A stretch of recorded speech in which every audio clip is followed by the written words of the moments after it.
Bueno, esto está estupendo. Encantado, mucho gusto. ¿Cómo está? Dicen de él que es un hombre tranquilo, defensor de los valores tradicionales, al que le gusta moverse sin estridencias. Un corredor de fondo. Gallego, hijo de juez, registrador de la propiedad, 30 años en política, con numerosos cargos, incluidos 5 ministerios. De ministro de Educación y Cultura. Aznar le nombró contra pronóstico su sucesor, pero sus derrotas en 2004 y 2008 hicieron que muchos le cuestionaran en sus propias filas. Aguantó el tirón y ahora Mariano Rajoy, a sus 56 años, llega al gobierno con el mejor resultado de la historia del Partido Popular y el control de la mayoría de ayuntamientos y comunidades autónomas. Un amplio poder con una dificilísima contrapartida: hacer frente a la situación de emergencia económica que vive el país. Una crisis que se ha cobrado varios gobiernos en Europa y que para el PSOE ha tenido un alto coste. Sé muy bien lo que nos toca. Para nadie es un secreto que vamos a gobernar en la más delicada coyuntura en que se haya encontrado España en los últimos 30 años. Pero desde esta hora quiero decirles a todos los españoles que en el compromiso que asumimos con ellos no solo vamos a darlo todo, sino que vamos a darlo con todos.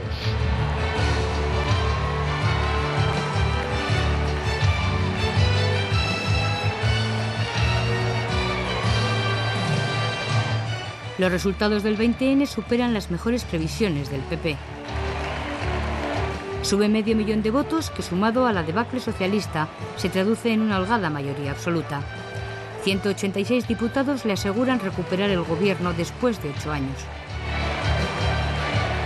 En Génova es noche de alegría, pero Rajoy sabe que todas las miradas están puestas en él, esperando que descubra sus medidas para frenar la presión sobre la deuda en límites más que preocupantes. Hoy es un día para estar muy contentos, pero yo os quiero decir una cosa: yo mañana por la mañana estaré aquí ya trabajando. El cambio es que vamos a intentar que España vuelva a ir bien y que bajando impuestos, reduciendo el tamaño de la administración, haciendo que la administración pague sus deudas, obligando a los bancos a volver a prestar dinero, la economía vuelva a crecer y se vuelvan a crear puestos de trabajo. Yo creo que varita mágica ninguna. Yo creo que, como decía antes, el discurso está escrito desde Europa. Tendremos que seguir los dictados de Europa y seguir con las directrices europeas para salir de la crisis, y lo único que puede variar es que la crisis que durante los 2 últimos años ha afectado a los países periféricos, a España grandemente, pero a otros más fuertemente, si va y afecta también, como está afectando ya, a otros países como Francia, como Holanda, como Alemania, que hay advertencias de que puede entrar en recesión. Alemania y Francia intentarán variar la política y entonces también se variará para nosotros. 5 millones de parados y el haber tenido que tomar duras medidas de ajuste contrarias a la política que defendía Zapatero pesan como una losa en la sede socialista. Para algunos también una política demasiado errática. Esta vez ni el candidato Rubalcaba, que decide asumir solo la derrota en la noche electoral, ni el ya presidente en funciones Rodríguez Zapatero han podido defender una derrota dulce, como en el 96. Han perdido 4 millones de votantes y 59 escaños, el peor resultado de su historia. Los ciudadanos han decidido que los socialistas pasemos a la oposición, pasemos a liderar la oposición, y así lo vamos a hacer. Lo haremos de acuerdo a nuestra identidad política, a nuestros valores y a nuestras convicciones. Saben que respeto todas las opiniones, saben que siempre he asumido toda la responsabilidad, que respeto las críticas, que respeto, lógicamente, como no puede ser de otra manera, a aquellos que consideran que podría haberse tomado otras decisiones. Con el tiempo, Rodríguez Zapatero se le recordará como un presidente que en una primera legislatura avanzó muchísimo en derechos fundamentales, y en una segunda legislatura, que es la legislatura negra para Rodríguez Zapatero y para el socialismo, yo creo que al final se le reconocerá que puso los intereses del país por encima de sus propios intereses y de los intereses de su partido. Le costó las elecciones, pero que en algún momento se le reconocerá que no podía hacer otra cosa.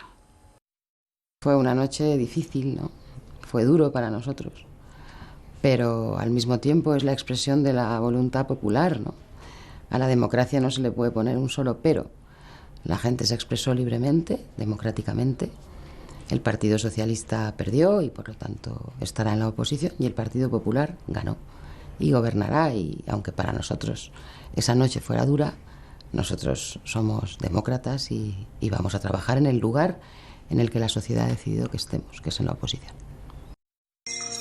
Las elecciones dejan un mapa teñido de azul y una oposición más fragmentada, más plural, pero a la vez limitada por la mayoría absoluta de los populares.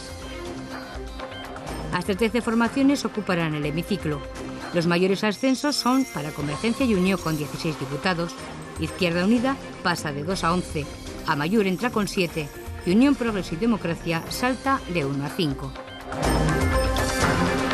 Siendo el partido que más ha crecido en número de votos, insisto, en totales, en número de votos, somos el partido político, hay la injusta ley electoral, a quien más le cuesta obtener un escaño. ¡Hay que cambiar la ley electoral!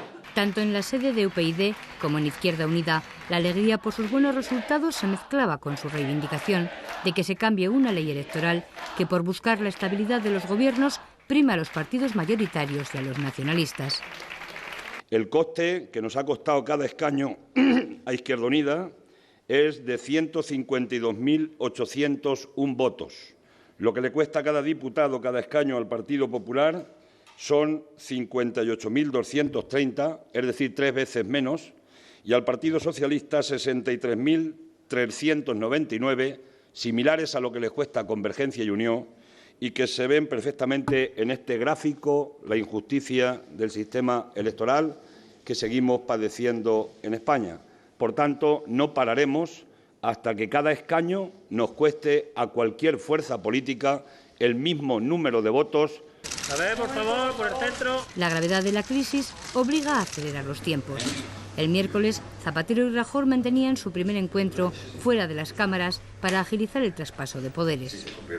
Que el sentido de la responsabilidad, tanto por parte del Partido Popular como, por supuesto, del Gobierno en funciones, es máximo y no va a haber ni el más mínimo problema.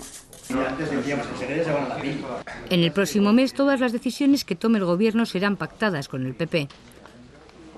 Se habla ya de una mini cohabitación a la francesa. Soraya Sáez de Santamaría y Ramón Jáuregui son los encargados de gestionar esta transición. Importante pactar la posición que España llevará a la próxima cumbre europea del día 9. Eso lo haréis ya con él. Mientras, Rajoy apenas se ha dejado ver estos días y muchos critican su silencio. Yo creo que Rajoy, que ha mantenido una estrategia electoral, digamos, de no descubrir demasiado para no inspirar miedo ni, activar el votante desencantado de la izquierda, ahora sí que tendría que decir algo, ya no solo para descubrir cómo gobernar de cara al interior, ¿no? Sino es necesario enviar mensajes hacia el exterior urgentísimos. Llevamos unos días en que la presión de los mercados sobre la deuda española es incansable. Que no nos pidan que Rajoy, sin ser presidente, ni conocer todavía lo que hay dentro de la administración, ni tener los recursos de quien gobierna, ni los resortes de quien gobierna, tome decisiones. Ya tomará decisiones cuando sea presidente del gobierno. Está viendo a empresarios, está viendo a gente del mundo financiero que seguimos padeciendo en España. Por tanto, no pararemos hasta que cada escaño nos cueste a cualquier fuerza política el mismo número de votos. A ver, por favor, por el centro. La gravedad de la crisis obliga a acelerar los tiempos. El miércoles, Zapatero y Rajoy mantenían su primer encuentro fuera de las cámaras para agilizar el traspaso de poderes. Que el sentido de la responsabilidad, tanto por parte del Partido Popular como, por supuesto, del Gobierno en funciones es máxima y no va a haber ni el más mínimo problema. En el próximo mes todas las decisiones que tome el Gobierno serán pactadas con el PP. Se habla ya de una mini cohabitación a la francesa. Soraya Sáez de Santamaría y Ramón Jáuregui son los encargados de gestionar esta transición. Importante pactar la posición que España llevará a la próxima cumbre europea del día 9. Eso lo haréis ya con él. Mientras, Rajoy apenas se ha dejado ver estos días y muchos critican su silencio. Yo creo que Rajoy, que ha mantenido una estrategia electoral, digamos, de no descubrir demasiado para no inspirar miedo ni, digamos, activar el votante desencantado de la izquierda, ahora sí que tendría que decir algo, ya no solo para descubrir cómo gobernar de cara al interior, ¿no?, sino es necesario enviar mensajes hacia el exterior urgentísimos. Llevamos unos días en que la presión de los mercados sobre la deuda española es incansable. Que no nos pidan que Rajoy, sin ser presidente, ni conocer todavía lo que hay dentro de la administración, ni tener los recursos de quien gobierna, ni los resortes de quien gobierna, tome decisiones. Ya tomará decisiones cuando sea presidente del gobierno. Está viendo a empresarios, está viendo a gente del mundo financiero, está hablando con personalidades internacionales, se ha visto con el presidente del gobierno, está preparando el debate de investidura, estudiando la nueva estructura que tendrá el gobierno, hablando con presidentes de comunidades autónomas, no está perdiendo ni un minuto. Lo que se sabe es que su agenda inmediata vendrá marcada por un duro plan de ajuste, tal y como exige Europa. Tendrá como prioridades absolutas combatir el desempleo, recuperar el crecimiento económico y rebajar la tensión de la deuda. Con la incógnita de quién será su ministro de Economía, todos hablan sin reservas de austeridad. Es que es austeridad, reformas y defenderse en el euro. Yo creo que es un mensaje muy claro, es diáfano y va directamente a la problemática que se tiene en estos momentos, ¿no? Pero los mercados no dan tregua. España no puede seguir financiándose al 7%. La prima de riesgo acogió el resultado electoral con un nuevo récord, al alcanzar los 464 puntos básicos. Esta misma semana el Tesoro colocó deuda a un interés superior a la de Grecia. Gestionar esta emergencia económica que tambalea la estabilidad del euro pasa por ajustes presupuestarios que podrían alcanzar, en el caso de España, la cifra de los 20 o 25.000 millones. La economía española no crece, entonces si no se crece no se generan recursos para hacer frente al pago de la deuda en la medida en la que se necesita. Es decir, no quiere decir que por no crecer no vamos a poder pagar la deuda. Lo que quiere decir es que si crecemos muy poco y nos endeudamos a un ritmo superior, no podremos pagar la deuda muy en el largo plazo. España tiene que mandar luces y señales de que somos un país serio, que va a pagar sus deudas y que no esté en ningún momento la duda de los tres pilares de la política económica siguen siendo los mismos: consolidación fiscal, reformas estructurales y reestructuración del sistema bancario. La tormenta financiera, centrada ahora en España e Italia, empieza a ser generalizada, llegando a Francia e incluso a Alemania, que esta semana tenía dificultades para colocar parte de su deuda. Aún así, Angela Merkel sigue rechazando los eurobonos, títulos de deuda respaldados por todos los países que otros ven como solución, y lo que propone es reformar los tratados para avanzar hacia la unión fiscal. Hay como una especie, digamos, de rechazo del papel europeo, del papel, entendiendo por papel la deuda pública de Estados europeos, porque nadie ve una solución a corto plazo al problema que tiene planteado la zona euro. Y por lo tanto, quien tiene que gestionar una cartera de deuda pública de un fondo de pensiones o de un fondo de inversión o de una compañía de seguros, finalmente termina cortando por lo sano y dice: no espero más, me quito esta deuda pública que me está dando pérdidas, porque en vez de recuperar parte de lo que he perdido, lo que veo es que voy a seguir perdiendo más. Siguiente. No, yo tampoco. Pero España arrastra además el lastre de casi 5 millones de parados. La Comisión Europea pide al nuevo gobierno una reforma laboral valiente. La patronal avala a Mariano Rajoy en sus anunciadas políticas de mayor flexibilidad en la negociación de los convenios. De los 15 millones de contratos que se firmaron el año pasado, el 93% fueron temporales. La patronal reclama un nuevo contrato que acabe con la dualidad entre fijos y temporales y abarate el despido. Que la entrada en el mercado de trabajo se facilite a través de esa simplificación, la permanencia en el mismo se flexibilice, que haya mayor capacidad de ajuste en los momentos de crisis, en los momentos de punta de demanda, etcétera, que no haya que permanentemente que andar negociando todo porque es inviable a la hora de la vida diaria de una empresa, y desde luego que la salida del puesto de trabajo pues tenga también unas condiciones distintas a las actuales, porque vemos que el contrato de 45 días ahora mismo no es utilizado por las empresas. Lo que quisiéramos también es que al menos se reconociera que las políticas de ajuste en España no han dado resultado. Pero no han dado resultado ni en España, ni en Portugal, ni en Grecia, ni en Irlanda, ni en Italia, ni en ninguno de los países de Europa. ¿Qué han provocado las políticas de ajuste, de recorte del déficit público? Una traducción muy traumática de ese recorte de déficit en términos de destrucción de empleo. Pero la política de más recortes ya ha llegado. A los ajustes iniciados en sanidad y educación antes de las elecciones se unen ahora los anunciados esta misma semana en Cataluña y el País Vasco.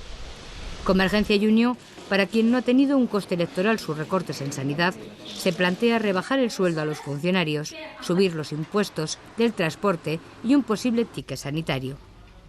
Si esto se generaliza en todas las comunidades autónomas y por la acción del Gobierno, cada vez nos alejaremos más de la senda de crecimiento y, por lo tanto, de creación de empleo en nuestro país. Las políticas laborales desplegadas han fracasado estrepitosamente, porque no hay atajos para la creación de empleo en el debilitamiento de la protección social o de las normas que regulan las relaciones de trabajo en las empresas, incluida la negociación colectiva. Vamos a defender la salida de la crisis y vamos a contribuir a que España salga de la crisis, pero vamos a hacerlo defendiendo los elementos básicos de la seguridad de los ciudadanos, ¿no? La educación pública, la sanidad pública, las pensiones, etc. España, como hoy la conocemos, existe en parte porque hemos querido darnos sanidad, educación y pensiones. Eso ni lo tocará el Gobierno del Partido Popular ni debe tocarlo ningún gobierno. El resto de la Administración intentaremos que se adapte a la nueva situación que tenemos, porque de esta tenemos que salir y desde luego no vamos a salir sin hacer esfuerzo. Hay que hacer un esfuerzo para salir. Más allá de los mercados, Mariano Rajoy tendrá que hacer frente a otras presiones. Desde Cataluña, Convergencia y Unió, con su hegemonía consolidada, advierte que pondrá el pacto fiscal como condición a cualquier apoyo. Ha guanyat la voluntat de la independència econòmica, de decidir sobre els nostres impostos. Ha guanyat, per tant, l'afany del nostre país, que expressava de manera majoritària, en aquest cas sí, la voluntat de decidir sobre el seu futur. En el País Vasco, las primeras elecciones sin la amenaza terrorista de ETA han dado el mayor número de diputados a la izquierda abertzale, que vuelve al Congreso después de 3 legislaturas. Amaiur ha conseguido 7 diputados, uno de ellos en Navarra. Y aunque el Partido Popular ha dicho que no los incluirá en sus contactos, sabe que le toca administrar un nuevo tiempo. Amaiur, ahí va a estar Mariano Rajoy, con la mano tendida a la palabra, con la mano tendida para enfrentar un futuro de soluciones a un problema político que hay en este país. No hay actividad armada, pero la paz necesita de más pasos. El próximo presidente de España tiene la responsabilidad de afrontar esta situación. Hoy toda la atención informativa se concentraba a las puertas de la sede socialista de Ferraz, donde se reunía su comité federal. Los ciudadanos ya han hablado. Ahora quienes han de hablar son los militantes del Partido Socialista. Buenos días, señor Montilla. Hola, buenos días. Sin tiempo para restañar heridas, el PSOE hacía análisis de los resultados, pero sobre todo ponía la mirada en el futuro, en el 38 Congreso que se celebrará en febrero y del que tendrá que salir un nuevo secretario general. La historia de nuestro partido se construye también y, sobre todo, Congreso tras Congreso, con el debate robusto y la libre elección democrática de nuestra dirección. Así lo hicimos en todos los congresos y así lo haremos ahora también. Esta vez todos dan por hecho que habrá más de un candidato, aunque de momento nadie se pronuncia. En el entorno de Carme Chacón dicen que está dispuesta a dar la batalla. Alfredo Pérez Rubalcaba tampoco ha desvelado lo que hará, pero su discurso, defendiendo su programa como proyecto de futuro, sonaba a intención de continuar. Tenemos experiencia, sabemos que cuanto más abierto, más de debate, más participativo, más democrático sea el Congreso, tanto mejor para el Partido Socialista. Si de lo que se trata es de fortalecer nuestro instrumento político, que es el partido, ya sabemos lo que tenemos que hacer. Debate, participación, democracia, democracia, democracia y después unidad e integración. En menos de un mes, Mariano Rajoy se convertirá en el 6º presidente del gobierno que tiene España desde la transición política. ¿Quiénes serán los elegidos para formar parte de su gabinete? Es un secreto que desata estos días todo tipo de especulaciones, aunque ya ha dejado entrever que contará con algunos de sus colaboradores más próximos. Yo creo que la principal característica de Rajoy es la previsibilidad.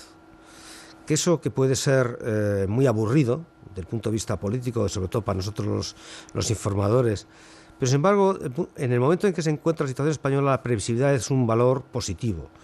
O sea, Rajoy no va a hacer nada que sea excéntrico ni extravagante y va a hacer siempre, con toda probabilidad, algo que puede que se quede corto, en muchos casos, pero que nunca va a ser algo que salga de lo sensato, digamos, del sentido común. Mariano Rajoy es una persona que escucha a todo el mundo, es una persona que no tiene ningún problema en llamar a los agentes sociales, a los sindicatos, a los empresarios, a todos los partidos políticos, pero no nos engañemos, porque oirá a todo el mundo, pero luego tomará él la decisión que crea que es importante. No va a haber milagros, no los hemos prometido. Pero ya hemos visto otras veces que cuando se hacen bien las cosas, los resultados llegan. Yo confío en que el trabajo, la seriedad y la constancia, que son los principios que me han acompañado a lo largo de mi vida, servirán también para que más pronto que tarde todos empecemos a ver los frutos. Falta ahora que se cumplan los trámites para la constitución de las nuevas Cortes. Será el 13 de diciembre. Una semana después, Rajoy se someterá a la sesión de investidura y antes de Navidad celebrará su primer Consejo de Ministros. Entonces sí, empezaremos a conocer sus planes.